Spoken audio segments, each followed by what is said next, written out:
नारायणं नमस्कृत्य नरं चैव नरोत्तमं देवीं सरस्वतीं व्यासं ततो जयमुदीरयेत्।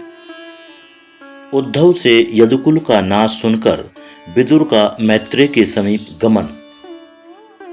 उद्धव जी बोले, हे विदुर, अथ ते तदनुज्ञाता भुक्त्वा पीत्वा च वारुणीं तया विभ्रंसितज्ञाना दुरुक्तैर्मर्म पस्पशुः। फिर सब यदुवंशियों ने ब्राह्मणों की आज्ञा से भोजन किया, अनंतर खूब मदिरा पान कर एक दूसरे पर मर्मभेदी व्यंग कसने लगे।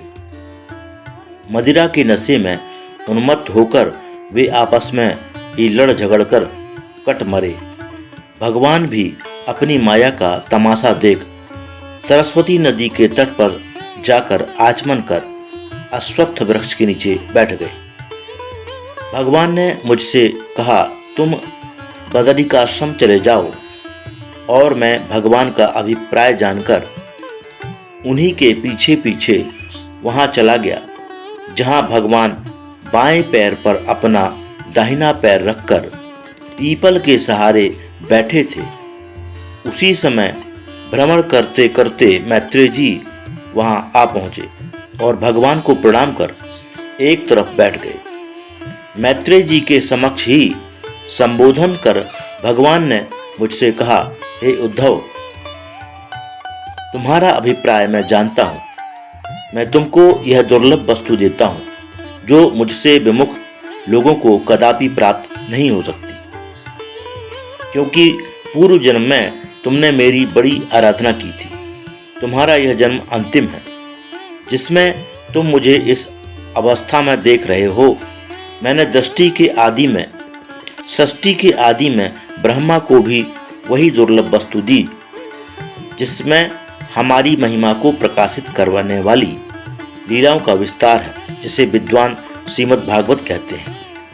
ज्ञानै परम मन महिमावभासम यत सूर्यो भागवतम वदन्ति। इस पर उद्धव ने कहा, हे भगवान, आपके भक्तों को चारों पदार्थों में से कोई भी दुर्लभ नहीं, तथापि आपके चरण कमलों की सेवा में उत्सुक मैं उन्हें नहीं चाहता।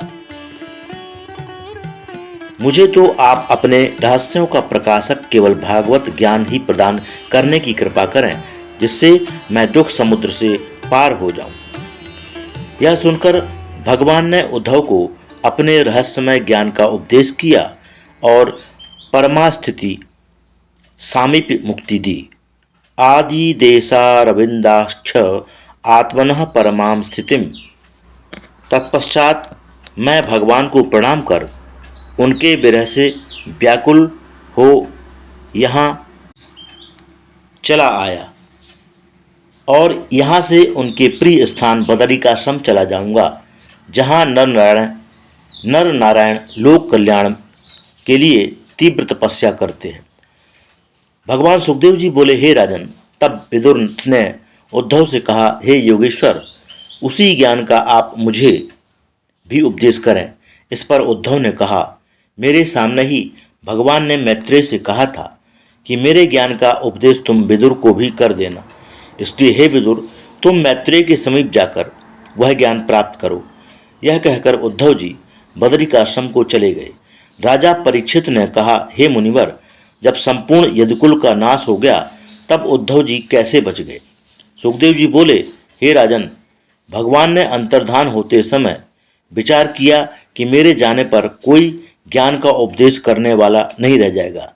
इसलिए उद्धव अभी कुछ दिन यहाँ रहें। यदुकुल का संहार और भगवान का अंतर्धान सुनकर विदुर भी रोने लगे और फिर यमुना तट से चलकर धीरे धीरे कुछ दिनों में हरिद्वार जा पहुंचे, जहां पर मैत्रेय जी विराजमान थे।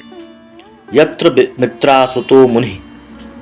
श्रीमद् भागवत कथा साप्ताहिक के तृतीय स्कंद का चौथा अध्याय समाप्त।